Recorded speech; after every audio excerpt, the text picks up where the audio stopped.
नमस्कार, स्वागत है आप सभी का। मैं हूं आपके साथ कुमार कुणाल धीरज। खास पेशकश देख रहे हैं आप और आज बात होगी महाराष्ट्र की और महाराष्ट्र में सरकार में तकरार की। महाराष्ट्र चुनाव के बाद मुख्यमंत्री पद पर मचे घमासान के बाद अब महायुति में विभागों के आवंटन पर भी तकरार जारी है। तकरार की वजह से महाराष्ट्र में महायुति सरकार का कैबिनेट विस्तार अटका पड़ा है।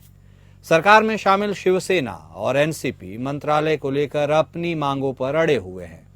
शिवसेना को गृह मंत्रालय चाहिए, लेकिन भारतीय जनता पार्टी उसे यह महत्वपूर्ण मंत्रालय देना नहीं चाहती। वहीं गुरुवार को डिप्टी सीएम अजीत पवार ने केंद्रीय गृह मंत्री अमित शाह से मुलाकात की। उस समय भी एनसीपी ने वित्त विभाग के लिए अपनी आवाज बुलंद की।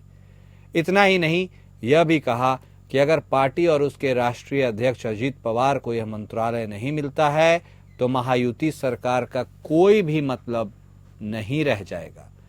उधर कैबिनेट विस्तार से पहले भारतीय जनता पार्टी ने महाराष्ट्र बीजेपी अध्यक्ष चंद्रशेखर बावनकुले को शिवसेना नेता और डिप्टी सीएम एकनाथ शिंदे को मनाने के लिए भेजा है। शिंदे मंत्रालय के आवंटन को लेकर अपने साथी दलों से नाराज बताए जा रहे हैं। बावनकुले को भेजने का कदम ऐसे वक्त में उठाया गया है जब एक दिन पहले ही शिंदे अजीत पवार के साथ दिल्ली नहीं गए थे। दिल्ली में तीनों नेताओं यानी फडणवीस, शिंदे और पवार की औपचारिक बैठक होनी थी। बैठक में सत्ता बंटवारे के फॉर्मूले और प्रत्येक पार्टी को मिलने वाले मंत्री पद और विभागों को औपचारिक रूप दिया जाना था। लेकिन मन मुताबिक मंत्रालय नहीं मिलने से नाराज शिवसेना का मानना है कि भारतीय जनता पार्टी सरकार के भीतर उनकी शक्तियों को कम करने के लिए व्यवस्थित रूप से काम कर रही है। वे न केवल शिंदे को गृह मंत्रालय देने से इनकार कर रहे हैं, बल्कि नई सरकार में पार्टी द्वारा मांगे गए राजस्व, उद्योग और आवास विभागों के लिए भी सहमत नहीं है। वहीं महाराष्ट्र में मंत्रिमंडल विस्तार 16 दिसंबर को होने की संभावना है। राज्य में मुख्यमंत्री समेत 43 मंत्री बनाए जा सकते हैं। मंत्रियों की संख्या सीटों से अधिक होने के कारण तीनों पार्टियां यानी बीजेपी, शिवसेना और एनसीपी सौदेबाजी में जुटी है। हालांकि औपचारिक संरचना तैयार हो चुकी है, लेकिन विभागों को लेकर कुछ पेचीदा मुद्दे हैं जिन्हें महायुति नेताओं को सुलझाना है।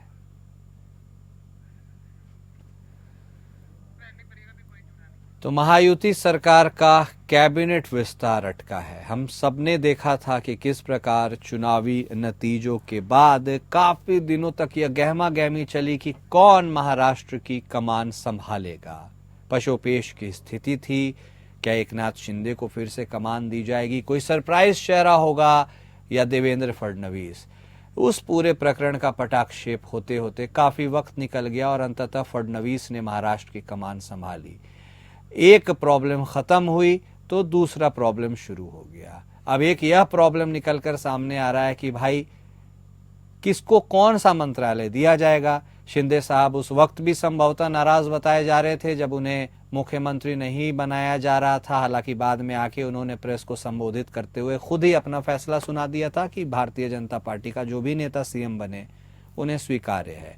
लेकिन अंदर की बेचैनी कहीं न कहीं कुलबुला रही है और अभी भी शिंदे साहब प्रत्यक्ष या अप्रत्यक्ष रूप से बेचैन नजर आ रहे हैं। देखिए, वह गए भी नहीं दिल्ली में होने वाली महत्वपूर्ण बैठक में जिसमें विभागों का बंटवारा होना था। उनकी नाराजगी समझी जा सकती है और शायद इसीलिए भारतीय जनता पार्टी ने अपने एक वरिष्ठ नेता को उन्हें मनाने के लिए भेजा है, बावनकुले साहब को।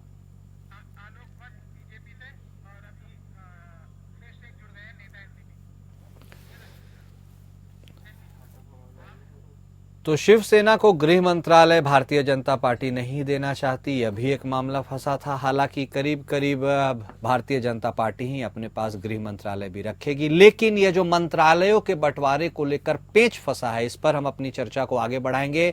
हमारे साथ हमारे खास मेहमान जुड़ चुके हैं। भारतीय जनता पार्टी की तरफ से बतौर प्रवक्ता आलोक वत्स साहब जुड़ चुके हैं, तो वहीं एनसीपी अजीत पवार गुट के तरफ से नेता मुकलेश शेख साहब जुड़े हैं। थोड़ी देर में अभिजीत बोराटे भी जुड़ेंगे हमारे साथ बतौर प्रवक्ता शिवसेना शिंदे गुट की तरफ से। आप सभी का स्वागत है हमारे इस खास पेशकश में। सबसे पहले वत्स साहब आप ही के पास आते हुए, क्योंकि ड्राइविंग सीट में आप हैं। तमाम अहम मंत्रालय, संभवतः 21 मंत्रालय आप अपने पास रखेंगे। इस शिंदे साहब को बार बार आप बेचैन करते हैं वत्स साहब, इसका क्या कारण है? पहले मुख्यमंत्री पद नहीं दिया गया, गृह मंत्रालय भी संभवतः नहीं ही दिया जाएगा, हालांकि अभी पशुपेश की स्थिति है। शिंदे साहब थोड़े नाराज चल रहे हैं। नाराजगी दूर करने में आप माहिर हैं, तो क्या इस बार भी नाराजगी यह समझा जाए कि दूर हो ही जाएगी? वत्स साहब आप ही से शुरुआत करेंगे। सुन पा रहे हैं वत्स साहब आप हमें? हेलो, सुन पा रहे हैं आप वत्स साहब? हाँ सुन रहा हूँ। आप मेरी आवाज सुन रहे हैं? हाँ सुन रहे हैं। क्या आपने हमारा सवाल सुना या दोहरा दूं? हाँ नहीं, सुन लिया। हाँ तो जवाब भी दे दीजिए वत्स साहब। ये जो नाराजगी दूर कर लेंगे ना आप? बिल्कुल नाराजगी दूर हो जाएगी। और शुरू में जब 2-3 दलों का मेल होता है तो शुरू में थोड़ी बहुत खींचतान हो जाती है। हाँ। मंत्रालयों को लेकर, और खास करके जब कोई मुख्यमंत्री रहा हो और उसको उप मुख्यमंत्री बनना पड़े तो थोड़ी बहुत तो अंदर में कसमसाहट रह ही जाती है। बिल्कुल सही। लेकिन जिस तरीके का जनादेश दिया है जनता ने, उसको सर्वमान्य करते हुए मुझे लगता है कि किसी के पास कोई गुंजाइश नहीं बची है और अंतोगत्वा सब ठीक ही हो जाएगा 1-2 दिन में। हाँ बिल्कुल, ये तो खैर ठीक है। अहम सवाल, इसका जवाब हम बोराटे साहब से लेंगे कि नाराजगी आप तो दूर कर देंगे, वो उनकी भी दूर हो जाएगी। लेकिन इस बीच में सबसे पहले शेख साहब आप ही के पास आते हैं। अब देखिए, नाराज कोई और है, नाराजगी दूर किसी और को करनी है, लेकिन एक बेचैनी आपके खेमे में भी है कि क्या वित्त मंत्रालय अजीत दादा को मिलेगा क्या, और यदि नहीं मिला तो फिर आपके पास उपाय कुछ और है क्या? नहीं भी मिला तो क्या ही कर लीजिएगा शेख साहब? देखिए कुणाल जी, ऐसा है कि नहीं मिला तो नाराजगी तो होगा। कार्यकर्ताओं में उत्साह था कि भाई हमें जो है सिर्फ शिंदे साहब को ही नहीं दिया जाए, और बीजेपी भी बड़ी पार्टी होने के कारण के सारे चीज कुछ तो हमारे तरफ भी ध्यान रखेंगे, ऐसी उम्मीद के साथ हाँ। सभी लोग आस लगा के बैठे हैं। 11 मंत्रियों का बात सुनने में आया था। कार्यकर्ता बड़ा सभी बैनर वगैरह, होर्डिंग वगैरह लगाने के जोश में, और एक खुशी जो है कार्यकर्ता के दिलों में दिख रहा था, लोगों के अंदर लहर था। लेकिन अभी 9 मंत्रियों की बात हुआ तो ये कहीं ना कहीं हमारे साथ में तो जो दिख रहा वो हो नहीं रहा है। वो नहीं हो रहा है। कहीं ना कहीं हम लोगों को शिंदे साहब को जो उनके जो खाता है शिंदे साहब के मंत्री को दे रहा है वो तो ठीक ठाक दिख रहा है। पर एनसीपी के हमारे 41 एमएलए होने के बाद तो ये अभी बात आती है दिल्ली की। दिल्ली में उनका एमपी ज्यादा है, हमारा एक ही एमपी है। यहाँ भी चुप कराया गया हम लोगों को कि आपके पास एक ही है। अभी मोदी जी को जरूरत है, अमित शाह जी को देश चलाना है, तो खास तौर पे एमपीओ की जरूरत पड़ सकता है दिल्लियों में, क्योंकि नीतीश कुमार जी का पलटू राम है, उनका भरोसा नहीं है। कभी भी कुछ भी कर सकता है। तो वो अपनी गणित लगा रहे हैं। शिंदे साहब को मेरे हिसाब से ज्यादा खुश करने की कोशिश कर रहे हैं।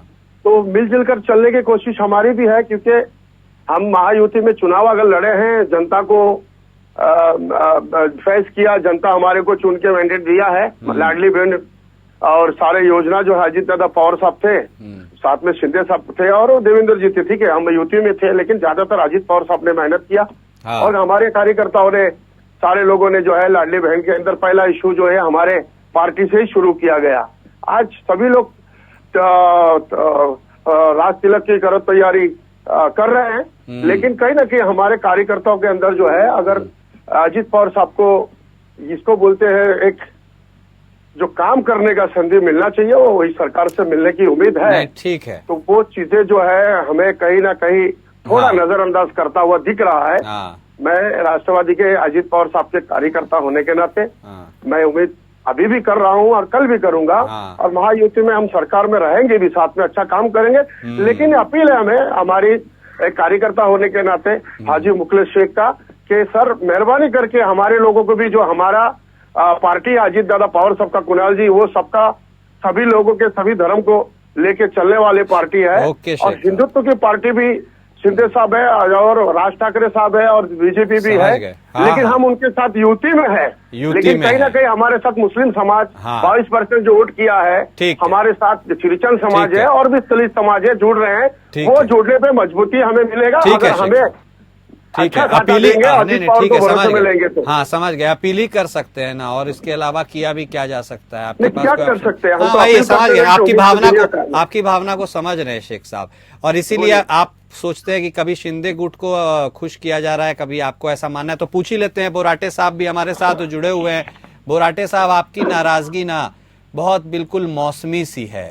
नाराज आप हो जाते हैं, रूठ जाते हैं, फिर मान भी तो जाते हैं। तो इस बार की भी नाराजगी रूठे बच्चे की तरह क्यों है? मान तो आपको लेना ही होगा ना, क्योंकि इसके अलावा कोई विकल्प तो है नहीं आपके पास। बोराटे साहब नहीं, अभी क्या है, ये बुधवार से महाराष्ट्र के मुख्यमंत्री देवेंद्र जी दिल्ली में है। मतलब वो राष्ट्रपति है, उपराष्ट्रपति जगदीप धनखड़, मोदी जी है, संरक्षण मंत्री राजनाथ सिंह है, इनसे उनकी चर्चा पूरी चल रही है। अभी बात तो सीधी है कि महाराष्ट्र के जो भी विधायक है, उनका ये प्रयास चल रहा है कि ज्यादा से ज्यादा कम से कम समय में ये मंत्रिमंडल का विस्तार हो और सबको एक एक जिम्मेदारी मिले और महाराष्ट्र में अच्छा काम होना चाहिए।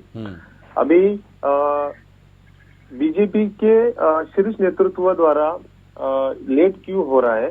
क्योंकि महाराष्ट्र में ऐसे कई चेहरे हैं कि जिन चेहरों से सरकार चलाने के लिए थोड़ी बहुत मुसीबतें आ सकती है। अदर ऐसे कोई चेहरे हैं जिनका जो रिपोर्ट कार्ड है वो पिछली 2.5 साल के सरकार में वो अच्छा रिपोर्ट नहीं है। तो उनको पर्याय कौन सा देना चाहिए, उनको कौन सा नया नाम देना चाहिए, कौन सा नया व्यक्ति देना चाहिए, इस पे थोड़ा सा समय चल रहा है। महाराष्ट्र की जो भी मतदार है, महाराष्ट्र के जो भी 11 करोड़ जो मतदार है, उन्होंने जो महायुति पे विश्वास डाला है, वो युति का जो धर्म है वो विकास होना चाहिए। हाँ, इसके कारण थोड़ा समय लग रहा है। हाँ बोराटे साहब, नहीं ठीक है, आपकी बात समझ गया। कहने के लिए आसान है, लेकिन टीस तो है ही अंदर, और इसी टीस को समझने की और कोशिश करेंगे। आप सभी नहीं आ रहे हैं आपके पास आ रहे हैं, आप सभी के आप ही के पास आएंगे, फिर से शुरुआत कर लेंगे। चलिए, एक छोटे से ब्रेक के लिए हमें रुकना पड़ रहा है, और यह जो बेचैनगी है सभी दलों के अंदर महायुति में, खासकर सहयोगियों की बीजेपी के अलावा, इसका पेच सुलझना थोड़ा मुश्किल है। पहले मुख्यमंत्री पद की अपेक्षा नहीं मिली, फिर गृह मंत्री पद पे कम से कम एक उम्मीद कि वह मिल जाए, संभवतः वह भी आपको नहीं ही मिल पाएगा। ऐसे में बोराटे साहब आपके हाथ आया तो क्या आया? मुख्यमंत्री से उप मुख्यमंत्री का पद। राजनीति में ऐसी लाचारगी हमने आज तक पहले नहीं देखी बोराटे साहब, सच तो ये है। शिंदे साहब नाराज है, अजित दादा नाराज है, भाजपा के नेता खुश है। ये जो चर्चा हो रही है, ये चर्चा न्यूज वाली चर्चा कर रहे हैं।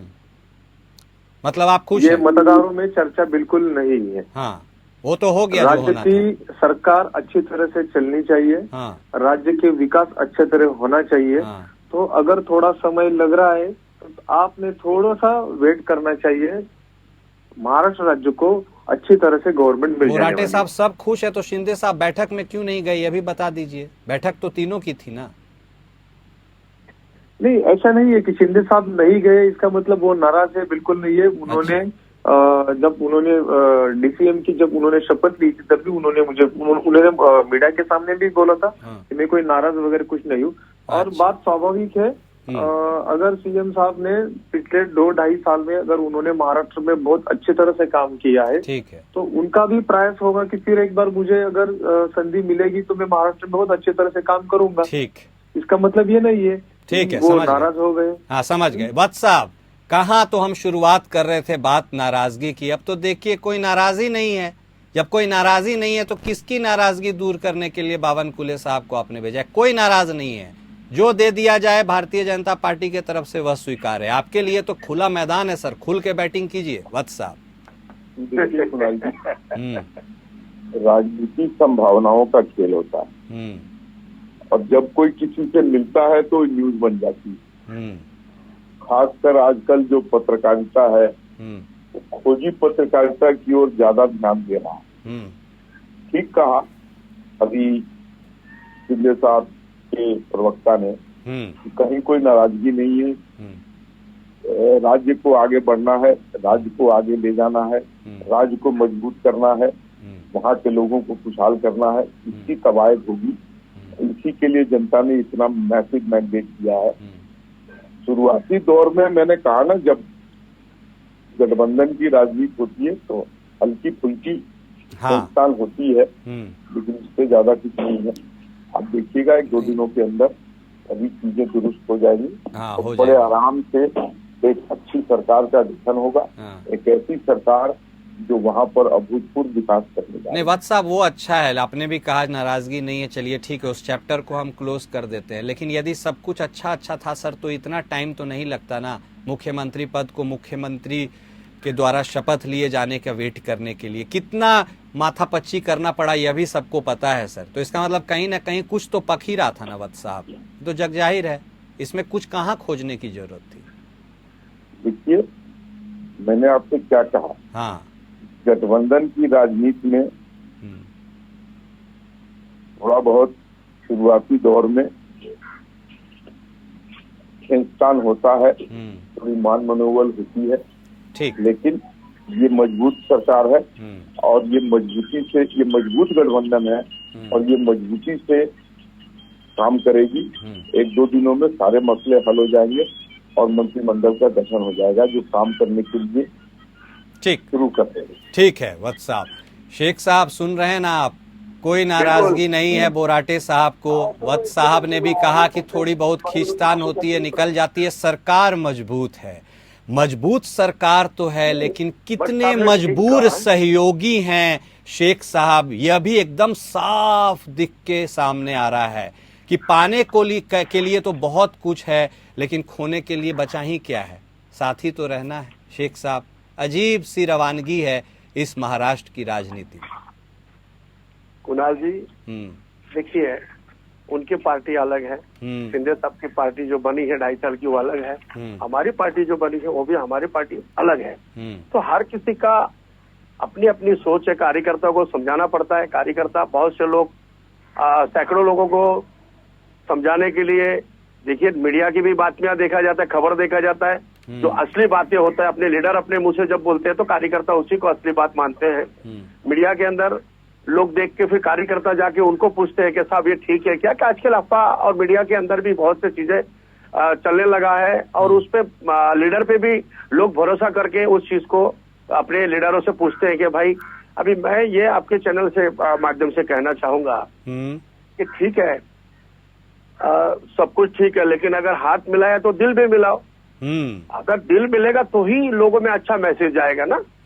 तो ये हम सबसे पहले देवेंद्र जी के जो पार्टी अपने जो भाजपा बीजेपी है उनको लिख के दिए थे। हमारे प्रफुल्ल भाई पटेल, सुनील तटकरे साहब, अजीत दादा पवार ने पहले कह दिया था कि हम महाराष्ट्र के अंदर लिखित तौर पे दे रहे कि भाजपा के सीएम बनेगा, तो हम लोग उसको साथ दे रहे हैं, उनके साथ हम काम करेंगे, जो भी बिना शर्त है, जो भी मंत्रणा देंगे। लेकिन उम्मीद हमें इतना कम मंत्री जो है हमारे लिस्ट में रहेगा और देगा करके कार्यकर्ता में कहीं ना कहीं ये बातें जो है ना चर्चा का विषय बना हुआ है। शेख साहब, एक मुंबई शहर में हमारे, देखिए पूरे मुंबई शहर से एक सना मलिक करके यूथ है, एडवोकेट नवाब भाई की बेटी, साहब की बेटी चुन के आई है, पर उनपे तो कोई केसेस नहीं है, वो साफ सुथरा छवि है, महाराष्ट्र का प्रवक्ता भी है। तो हमारे बहुत से लोगों के अंदर ऐसे भी चीज है कि भाई उनको भी बड़ा दिल करके मंत्री पद मिल जाता तो वो बहुत अच्छा मैसेज जाता हमारे समाज में और भी दलित समाज में, ईसाई समाज में। महाराष्ट्र के अंदर काम करना है, अच्छा मैसेज देना है, अजीत दादा पार्टी को, पवार साहब को पार्टी को लेकर चलना है, तो उनके पार्टी में और भी लोग जुड़ेंगे। लेकिन यहाँ हो क्या रहा है, जिसका लाठी उसका भैंस, यानी पुराने जो लोग हैं उन्हीं को मंत्री पद अभी तक नहीं मिला। तो यही भाजपा की जो सरकार, अभी हमारी जो महायुति की सरकार बनी थी, बीजेपी के जो कद्दावर नेता है, जो एमएलए है, उनको लीडर, अभी कालिदास को कोलमकर साहब के बंबई के अंदर 9 बार जीते हैं। तो बहुत से लोग लाइन में है कि मंत्री पद कम है और लीडर सब चुन के आए हैं, सीनियर लीडर लोग हैं, तो उनको ही नहीं मिल रहा है। तो ये उनकी मजबूरी बन चुका है।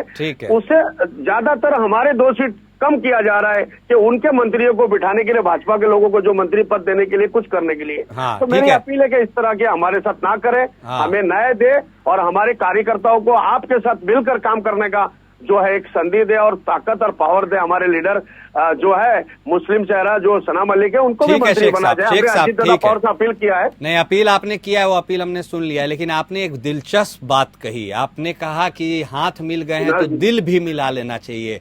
यह बात सुनकर मुझे एक वक्तव्य याद आया अटल बिहारी वाजपेयी साहब का, जब वह कहते थे दिल मिले ना मिले हाथ मिला लेना चाहिए। तो ये जो उल्टी गंगा आप बहा रहे हैं आज की राजनीति में, ये जो दिख रहा है, ये मजबूरी की राजनीति है शेख साहब, मजबूरी की। महाराष्ट्र में नहीं चलेगा, वो केंद्र की बात है। अटल बिहारी के जैसे कोई बन नहीं सकता है। चल रहा है सर, देश के दुनिया के लीडर थे, चल रहा है। मोदी जी उन्हीं के रास्ते, उनके रास्ते कदम में चल रहा है। देश में मोदी जी का भी नाम हो रहा है, चल रहा है शेख साहब। आप इस बात को माने या ना माने, लेकिन खूब चल रहा है महाराष्ट्र में। ये मजबूरी की राजनीति को आप मजबूती का नाम दे दे, लेकिन आप कितने मजबूर और मजबूत है ये दिखता तो है सर सबको। खैर, जनता का मैंडेट आपके साथ है, इसलिए आप मजबूत बेशक हैं। बोराटे साहब, यह जो बात निकलकर अब सामने आई है, अब जो पेच फंसने की बात सामने आई, इसका मतलब मान लें कि अब शिवसेना पूरे के पूरे कॉम्प्रोमाइज मोड में है और अब आपको जो भी मिलेगा, चूंकि आप नाराज नहीं हैं, आप स्वीकार्य होगा आपको और आप विकास की गंगा में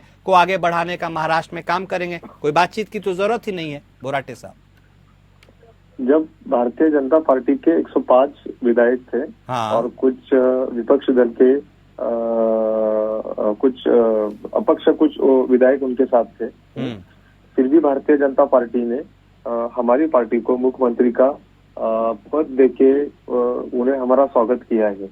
तब किसी न्यूज चैनल ने या किसी मीडिया वालों ने ये नहीं पूछा कि यार इनके तो विधायक कम है फिर भी उनको मुख्यमंत्री दिया, देवेंद्र जी तो फिर से आने वाले थे उनको नहीं दिया, देवेंद्र जी का डोमिनेशन हो गया, ये तो किसी ने नहीं बोला। हाँ। अगर समझो भारतीय जनता पार्टी अगर लगभग मैजिक फिगर के आजू बाजू में है, शिवसेना उनके साथ अच्छी ताकत से खड़ी है, अजीत दादा उनके साथ अगर ताकत से खड़े है, तो दिक्कत क्या है? कोई दिक्कत नहीं है, बिल्कुल सही बात है, कोई दिक्कत नहीं। अगर मंत्रिमंडल का विस्तार होने के लिए थोड़ा देर लग रहा है, तो इसमें हमें नहीं लगता कोई दिक्कत है। जब आपको दिक्कत ही नहीं है तो फिर किसी को स्वाभाविक है। अगर मैं मेरे पार्टी के हिसाब से बोलूंगा, तो मेरा दावा यही रहेगा कि ज्यादा से ज्यादा मिनिस्ट्री मेरे पार्टी को मिले। भारतीय जनता पार्टी वो सोचेगी कि हमारे लगभग 140 एमएलए है, विधायक है, तो हमें ज्यादा से ज्यादा मिले। अजीत दादा वही सोचेंगे। इसमें गलत क्या है? गठबंधन का ये बिल्कुल गलत नहीं है, लेकिन पार्टी का सरकार नहीं है। हाँ, तो सवाल तब उठते हैं जब इन सवालों के उठने के बाद कोई आता है और तब यह पटाक्षेप करता है कि नहीं कोई दिक्कत नहीं है, लेकिन पहले कोई नहीं कहता है। बोराटे साहब, कॉर्पोरेशन में हम साथ में लड़ेंगे। शिंदे साहब ने कहा, आज का स्टेटमेंट है शिंदे साहब का, ठीक है, कि हम महायुति साथ में कॉर्पोरेशन लड़ेगा। लेकिन कॉर्पोरेशन लड़ोगे तो सभी समाज को लेके चलना पड़ेगा, सभी समाज के साथ नहीं करना पड़ेगा।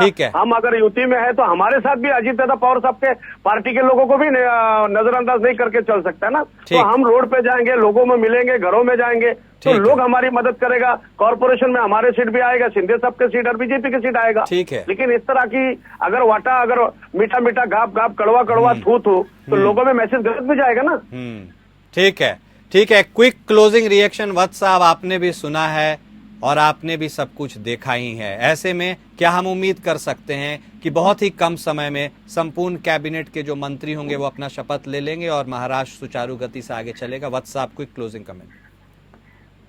कुणाल जी, अभी के डिबेट का लब्बो-लुआब ये है कि all is well, all is well, and all will remain well, and all will go well, and we will move forward. Very good, बहुत बढ़िया, बहुत शुक्रिया आप तीनों खास मेहमान का हमारे साथ जुड़ने के लिए।